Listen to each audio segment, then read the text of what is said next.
नमस्कार, मैं हूं पवन कुमार चौधरी। आप जुड़ चुके हैं स्टार ब्लू न्यूज के डिजिटल प्लेटफॉर्म से।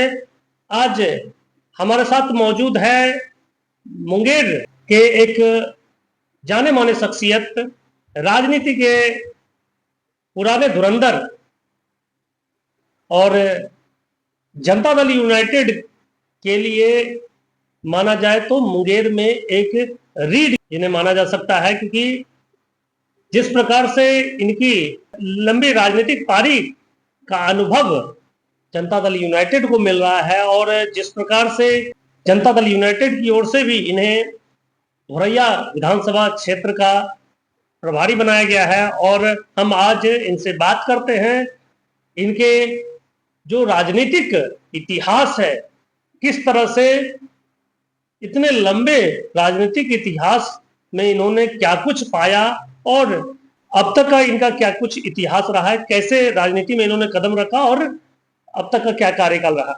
सबसे पहले मजूमदार जी, हमारे दर्शकों को आप बताइए कि आपने अपनी राजनीतिक पारी का आरंभ कहाँ किया था और किनके सानिध्य में किया था। सबसे पहले मैं आपको धन्यवाद देता हूं कि आप हमारा यहाँ प्रेस इंटरव्यू लेने के लिए आप यहाँ बैठे हुए हैं। आपने पूछा है कि हमारी राजनीतिक शुरुआत कब से हुई। राजनीति में मैं 1974 के जेपी के छात्र आंदोलन के दौरान मेरी गिरफ्तारी हुई। भागलपुर में महीनों दिन तक मैं जेल में बंद रहा, भागलपुर कैंप जेल में, मुंगेर जेल में रहा। वहीं से हमारी राजनीति में शुरुआत हुई एक राजनीतिक कार्यकर्ता के रूप में, और कर्पूरी जी के संपर्क में आया। कर्पूरी जी ने मुझे एक पुत्रवत प्यार और सम्मान दिया। कर्पूरी जी के सानिध्य में रहकर मैंने छात्र और युवा की राजनीति प्रारंभ की। उसके बाद में नीतीश जी जब अध्यक्ष बने युवा लोक दल के, उस समय मैं पुराना मुंगेर जिला का अध्यक्ष था। मैंने शिवनंदन झा जो झाझा के पूर्व विधायक और झाझा के विधायक रहे और समाजवादी आंदोलन के नेता रहे हैं, उनके साथ वो जब पुराना मुंगेर जिला था वो अध्यक्ष और मैं महासचिव के रूप में मैंने संगठन में काम किया। लगातार 50 वर्षों से संगठन से जुड़ा रहा। आंदोलन और संघर्ष के बलबूते पर हमारी पहचान एक राजनीतिक कार्यकर्ता के रूप में है। 1980 से 90 के बीच जो आंदोलन और संघर्ष हुआ, मुंगेर में पुल बनाने के सवाल पर, मुंगेर में कमिश्नरी बनाने के सवाल पर, मुंगेर में विश्वविद्यालय खोलने के सवाल पर, और जो विकास के सवाल थे, वो सारे सवालों को लेकर जो आंदोलन संघर्ष हम लोगों ने किया, उसका परिणाम है कि आज हमारी पहचान एक आंदोलनकारी असंघर्षशील जमीनी कार्यकर्ता के रूप में मुंगेर में बना हुआ है। और मैं आपको बता दूं, जिस सवाल को लेकर हम लोगों ने आंदोलन किया, वह आज नीतीश कुमार जी ने ही उसको पूरा करने का काम किया है। नीतीश कुमार जी के नेतृत्व में एनडीए सरकार ने उस सारे मांगों को पूरा किया। कभी कल्पना नहीं लोग कर सकते थे कि मुंगेर में गंगा पर पुल बनेगा। कोई कल्पना नहीं कर सकता था कि मुंगेर में विश्वविद्यालय की स्थापना होगी, मुंगेर में मेडिकल कॉलेज खोले जाएंगे। पूरे बिहार में पहला वाणिकी महाविद्यालय मुंगेर में है, जहां वाणिकी महाविद्यालय खोला गया, एएनएम खोला गया, जीएनएम खोला गया, पॉलिटेक्निक खोला गया, इंजीनियरिंग कॉलेज खोला गया। एजुकेशन हब की ओर मुंगेर बढ़ रहा है। यह विकास का इस मापदंड अगर आप देखिएगा तो विकास सभी क्षेत्रों में हुआ है। स्वास्थ्य के क्षेत्र में हो, शिक्षा के क्षेत्र में हो, शिक्षा का तो हब बनने की दिशा में मुंगेर अग्रसर है। स्वास्थ्य के मामले में मुंगेर में ही आप देख लीजिए, मुंगेर में आधुनिक अस्पताल, मॉडर्न हॉस्पिटल हाल फिलहाल में उद्घाटन हुआ है, देख लीजिए। और इतना ही नहीं, रोड, सड़क, पुल, पुलिया का तो सैकड़ों की संख्या में है। उसके अलावे लोगों का जो मानसिक रूप से जो है उसका विकास हुआ है। लोग आज विकास विकास की बात करने लगे हैं, यहाँ तक विपक्ष के लोग भी आज विकास की बात करने लगे हैं। यह देन हमारे नेता नीतीश कुमार जी का ही है। नीतीश कुमार जी ने जो रेखा खींचा है, जो रेखा विकास का खींचा है, ऐतिहासिक रेखा है, उसको पार करना किसी के लिए संभव नहीं है। और यही अगर सिलसिला रहा तो निश्चित रूप से जो सपनों का बिहार बनाना चाहते हैं नीतीश कुमार जी, वह विकसित बिहार, वह जल्द ही विकसित बिहार बनेगा और उसमें मुंगेर भी अग्रणी भूमिका निभाएगा। मुंगेर के नेता हमारे सांसद आदरणीय ललन बाबू, उनकी अहम भूमिका है। मुंगेर भी शीघ्र ही विकसित मुंगेर की श्रेणी में आएगा। मुंगेर में जो जो राजनेता हुए, शैलेश कुमार जी जमालपुर से हुए, मंत्री बने, उन्होंने भी विकास का इतिहास रचने का काम किया। पूरे बिहार में एक आरओ मंत्री से पूरे बिहार में रोड सड़क का जाल बिछाया और अपने क्षेत्र में तो जाल बिछाया ही जमालपुर में। आज वही काम है, उसी काम के बलबूते पर जमालपुर की जनता शैलेश कुमार से प्यार और स्नेह करती है। शैलेश कुमार जी को आदरणीय नेता नीतीश कुमार जी ने स्थापित नेता के रूप में, पिछड़े वर्गों के अति पिछड़े वर्गों के स्थापित नेता के रूप में फायदा किया। उनको अपने गृह जिला नालंदा का प्रभारी मंत्री बनाया था और पिछड़े वर्गों का, अति पिछड़े वर्गों का नेतृत्व पूरे बिहार में वो कर रहे थे। आज भी वो राष्ट्रीय कार्यकारिणी के सदस्य हैं, आज भी वो प्रदेश कार्यकारिणी के सदस्य हैं और ललन बाबू के सहयोग से और नीतीश कुमार जी के संरक्षण में मुंगेर में जो उन्होंने काम किया वह भी जमालपुर के लिए इतिहास बना है। इसलिए जो जहां साथी थे उस वक्त और अभी भी वो लगातार विकास के प्रति नीतीश जी के पद चिन्हों पर चढ़कर अपने अपने क्षेत्रों में विकास को नया आयाम देने का काम कर रहे हैं। पूरा मुंगेर विकास की धारा बह रही है, पूरे बिहार में विकास हो रहा है। इसलिए हम चाहते हैं कि नीतीश कुमार जी के नेतृत्व में अगला 2025 फिर से नीतीश। आज क्या है, आज जदयू संगठन अनुशासित कार्यकर्ता है जनता दल यूनाइटेड के। जनता दल यूनाइटेड में आज संगठन बूथ स्तर तक पहुंच गया। मैं धोरैया विधानसभा का प्रभारी हूं। कल से हमारे यहाँ 10 पंचायतों में लगातार बैठक प्रारंभ हो रहा है। 10 पंचायतों में 21 से लेकर 25 तक कार्यक्रम दिया गया। उसके बाद टोटल बिहार में 8,387 पंचायत हैं। सभी पंचायतों के सभी बूथ पर कार्यकर्ताओं का बैठक होगा, जो वर्चुअल मीटिंग से ऊपर के शीर्ष के नेता जुड़ेंगे और यह संगठन बेमिसाल संगठन बना है। इस संगठन के बलबूते पर हम लोग आगामी बिहार विधानसभा में 2025 में फिर से नीतीश, 2025 में 225 सीट फिर से नीतीश, ये हम लोगों का नारा है। इस नारा को संकल्प करते हुए हम लोग आगे बढ़ रहे हैं। जदयू के कार्यकर्ता जो जहां हैं इस नारा के साथ हैं और सब लगे हुए हैं। संगठन काफी मजबूत हमारा है। अगला मुख्यमंत्री पुनः नीतीश कुमार जी होंगे और नीतीश कुमार जी ने जिस तरह समाजवादी धारा को आगे बढ़ाने का काम किया, उनका कोई विकल्प पूरे हिंदुस्तान में नहीं है। अगर कर्पूरी जी के बाद कोई दूसरा, जननायक कर्पूरी ठाकुर जी के बाद अगर कोई दूसरा समाजवाद के पंचम को लेकर फहराने का काम आगे बढ़ करके किया पूरे हिंदुस्तान में, तो वह है नीतीश कुमार। नीतीश कुमार का कोई विकल्प नहीं, नीतीश कुमार का कोई जोड़ नहीं। नीतीश कुमार जो सादगी जीवन रह करके आम के बीच हमेशा बने हुए हैं और जो समाजवाद की विचारधारा को धरातल पर उतारने का काम किया। नारी सशक्तिकरण, आज देख लीजिए नारी सशक्तिकरण का क्या ये स्थिति है। आज महिलाओं को 25% सरकारी नौकरियों में आरक्षण दिया गया, नगर निकाय और पंचायतों में 50% आरक्षण दिया गया। आज सीधा सत्ता में हिस्सेदारी मिल रहा है महिलाओं को। महिलाओं के लिए जीविका दीदी का गठन कर रोजी रोजगार के अवसर पैदा किए गए। डॉक्टर लोहिया ने कहा था, जब तक नर नारी समानता नहीं होगा, महिला आगे नहीं बढ़ेगी, समान अवसर नहीं मिलेगा, तब तक पूरे समाज का विकास और प्रदेश और देश का विकास संभव नहीं है। इसलिए उन विचारों को मानकर अमली जामा पहनाने का काम आदरणीय नीतीश कुमार जी कर रहे हैं। वंचितों को, शोषितों को आगे लाने का काम, उसको आरक्षण देकर के बढ़ाने का काम, ये सारा काम कर रहे हैं। आज दलित की बात हो, पिछड़े वर्ग की बात हो, महादलित वर्ग की बात हो या सवर्ण जाति के गरीब लोगों की बात हो, सभी लोगों के लिए लगातार विकास के नए नए योजनाओं को धरातल पर उतारा जा रहा है और कार्य किया जा रहा है। आपने जमालपुर विधानसभा क्षेत्र का जिक्र किया। जमालपुर विधानसभा क्षेत्र में 15 वर्षों तक शैलेश कुमार विधायक के रूप में कार्यरत रहे।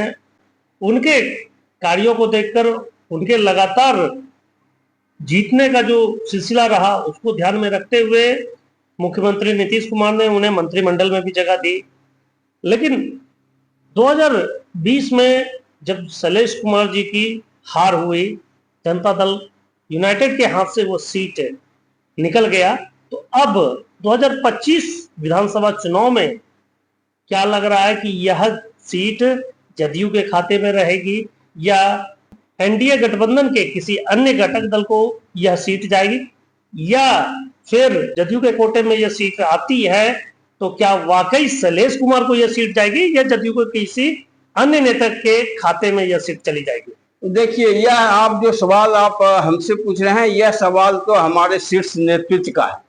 शीर्ष नेतृत्व ही तय करेंगे, और शीर्ष नेतृत्व जो एनडीए का शीर्ष नेतृत्व है वह तय करेगा कौन सा सीट किस पार्टी को, किस घटक दल को जाएगा।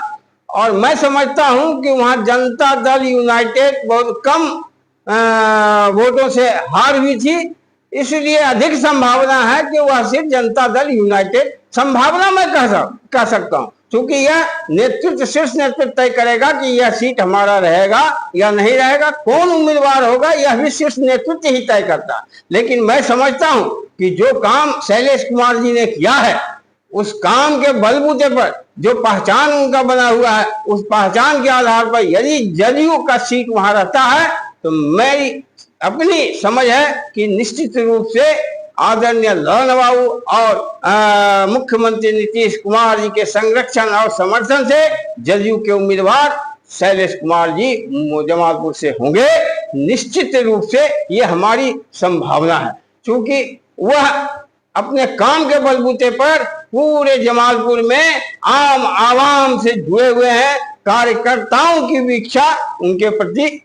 2020 में जमालपुर विधानसभा क्षेत्र में कांग्रेस नेता डॉक्टर अजय सिंह को जनता ने चुना है, और जो वर्तमान में जमालपुर विधानसभा क्षेत्र में एंटी इनकम्बेंसी जो दिख रही है, तो क्या इसका फायदा अगले चुनाव में एनडीए गठबंधन को मिलता नजर आएगा, या फिर इसका फायदा जो तीसरे विकल्प के रूप में अपनी जगह स्थापित करने का प्रयास में है जनसुराज पार्टी, क्या उसके उम्मीदवार को इसका बेनिफिट जमालपुर विधानसभा क्षेत्र में मिलेगा?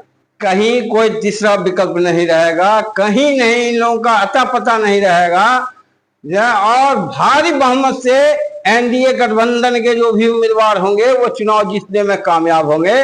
और मैं समझता हूं कि एक तरफा हवा चल रहा है पूरे बिहार में, सिर्फ विकास के नाम पर वोट पड़ेगा, न जात पर, न धर्म पर, न फिरका परस्ती पर, किसी पर नहीं, सिर्फ विकास के नाम पर।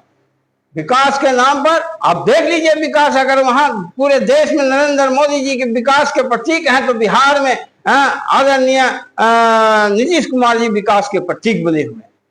आप स्वयं एक समाजवादी विचारधारा से जुड़े रहे, और मुख्यमंत्री नीतीश कुमार का भी जो छवि है वो समाजवादी नेता के रूप में अब तक रहा है, लेकिन जो आरोप लग रहे हैं नीतीश कुमार पर कि वो इस सांप्रदायिक ताकतों की गोद में जाकर नीतीश कुमार बैठ गए हैं, और ये जो एनडीए गठबंधन है यह समाजवादी विचारधारा के अनुरूप नहीं बल्कि सांप्रदायिकता के आधार पर काम करता है। तो इन आरोपों को आप किस तरह से देखते हैं? एक बात आप जान लीजिए, कर्पूरी जी भी जनसंघ वालों के साथ सरकार बनाए थे।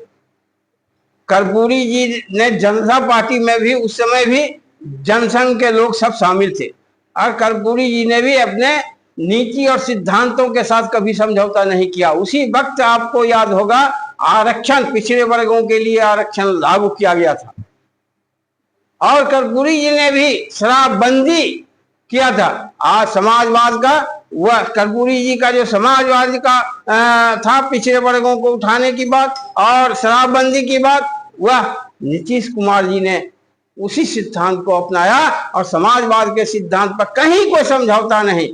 गठबंधन भारतीय जनता पार्टी के साथ हो या राष्ट्रीय जनता दल के महागठबंधन में, उसमें भी अगर नीतीश कुमार जी से अपने नीति या सिद्धांतों के साथ कोई समझौता नहीं किया, उस वक्त भी विकास के इनका 7 निश्चय कार्यक्रम ही चल रहा था।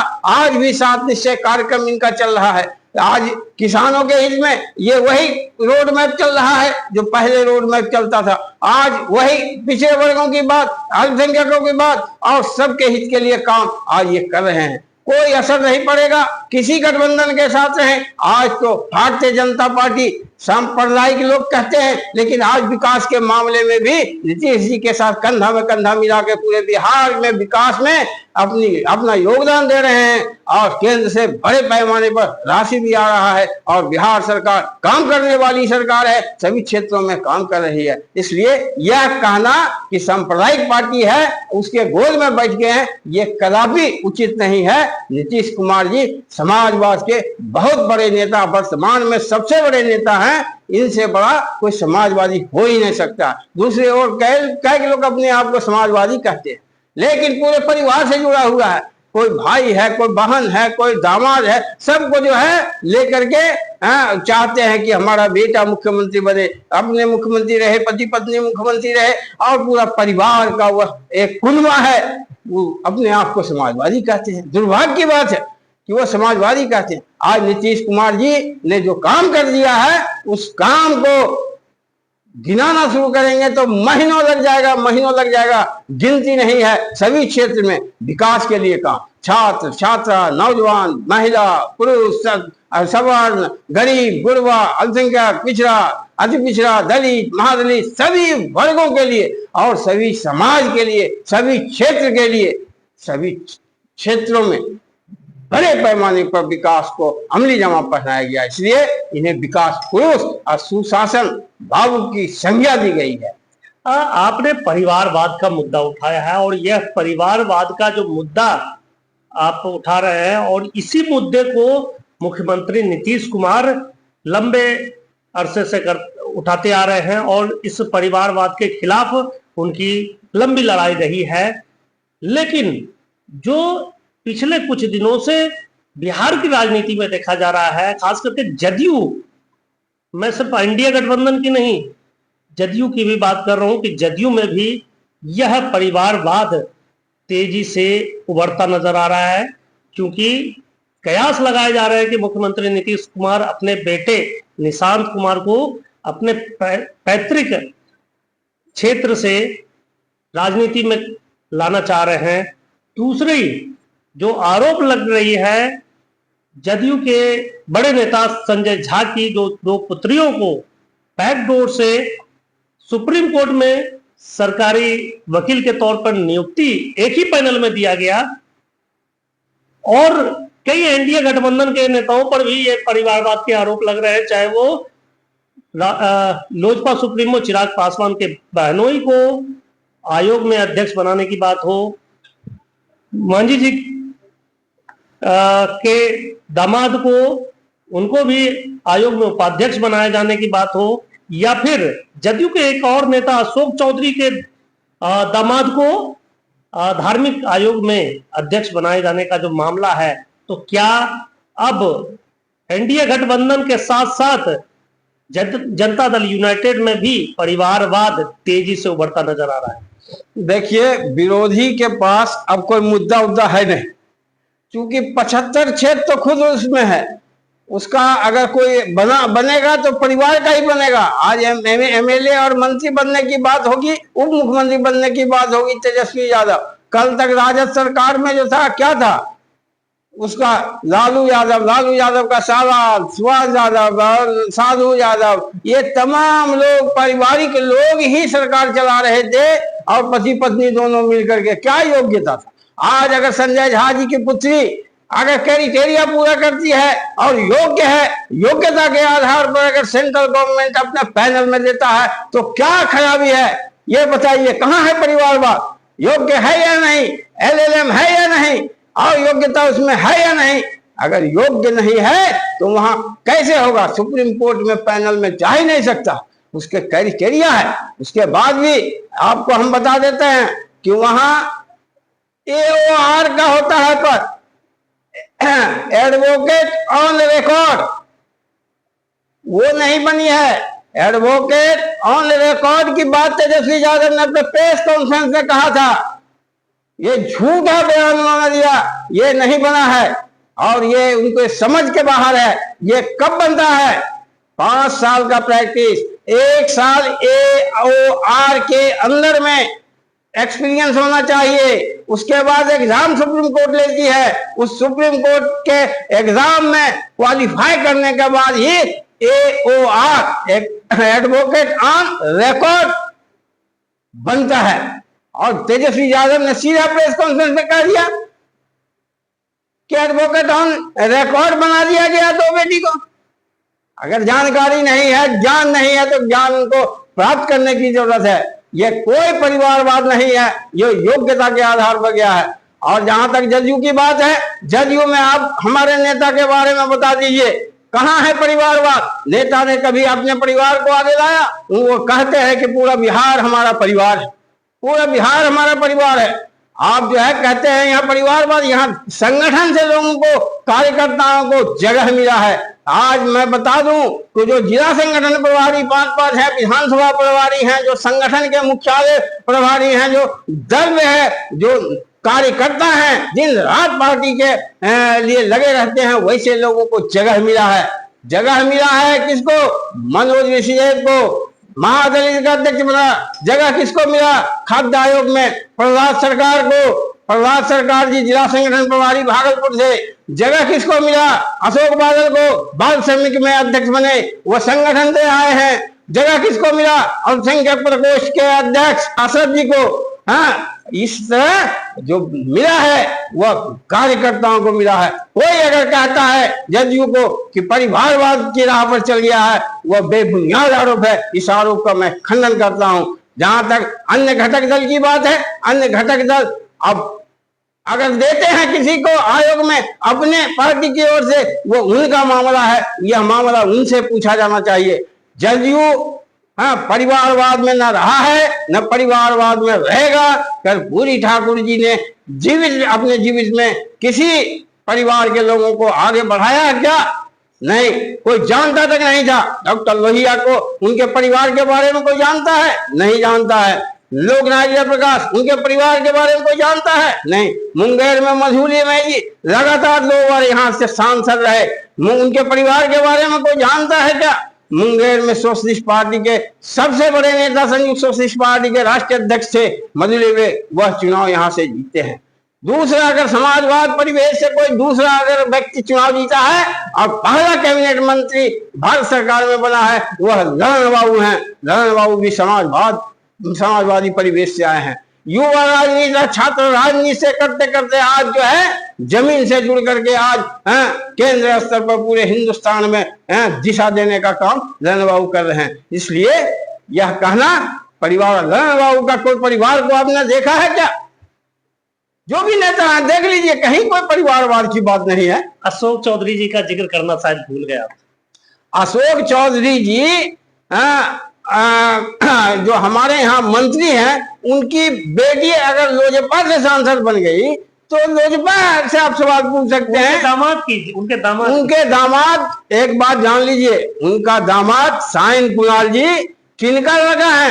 कुणाल साहब का। कुणाल साहब जिनका समाज सेवा का एक बड़ा योगदान है। आईपीएस से नौकरी छोड़ करके उन्होंने कैंसर अस्पताल जैसे संस्थान, दर्जनों संस्थान खोले हैं और उनका एक अपना महत्व है। उनका पुत्र है और वह भाजपा से भी जुड़े हुए थे। भाजपा अगर किसी का नाम देती है, क्या वह अशोक चौधरी के दामाद बनने के पहले कुणाल जी का पुत्र है कि अशोक चौधरी का?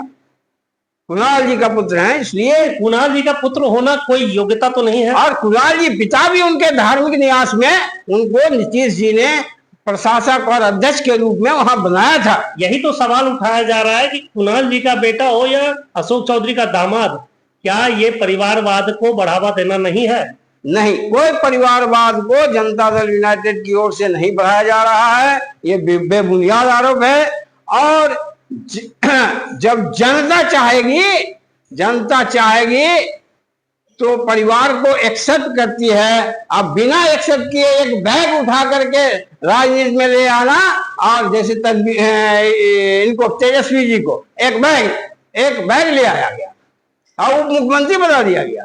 अब बात करते हैं मुख्यमंत्री नीतीश कुमार के बेटे निशांत कुमार की कि क्या 2025 में निशांत कुमार बिहार की राजनीति में अपनी जगह स्थापित करेंगे।